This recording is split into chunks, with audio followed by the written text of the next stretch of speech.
الاختلاط بين الولد والبنت في حاجتين مهمين جدا احفظهم.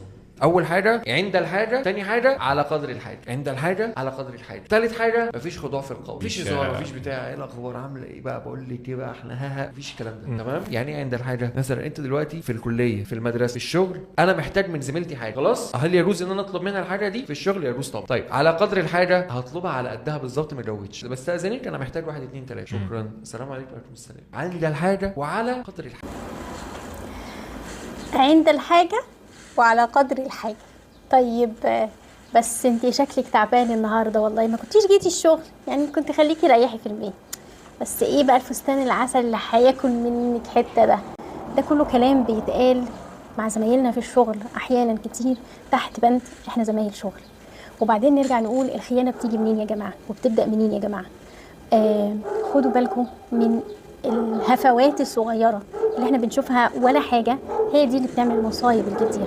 قاعدين ماسكين الموبايل وماسكين الواتساب وعمالين نتكلم ونفضفض، اصل بحب اخد رايه، اصل بحب اخد رايها، اصل برتاح معاها، انا بس بقول لها كلمتين، انا بس باخد رايها في حاجه مش عارفه اخد فيها قرار.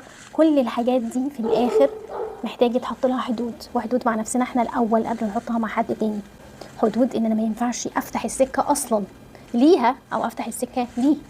دي كلها حدود ما ينفعش ان احنا نتغاضى عنها. لانه ايه هي الخيانه يا جماعه؟ هل هي الخيانه الجسديه بس؟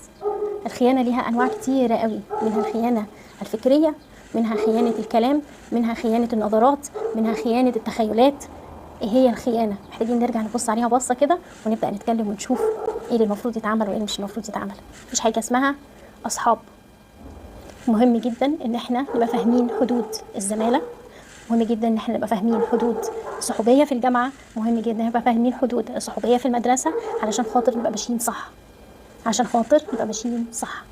وخلينا نتكلم في حدود الشغل، الحدود ما بين الزميل والزميله في الشغل، ايه اصحاب ولا بيزنس، وايه حدود العلاقه ما بين الزمايل في الشغل، علشان نشوف كده ينفع ناخد الفطار لزمايلنا في الشغل ونقول له انت شكلك مراتك ما نزلتش النهارده من غير فطار، انا عملت حسابك معايا، تعالى نفطر سوا، تعالى نشوف.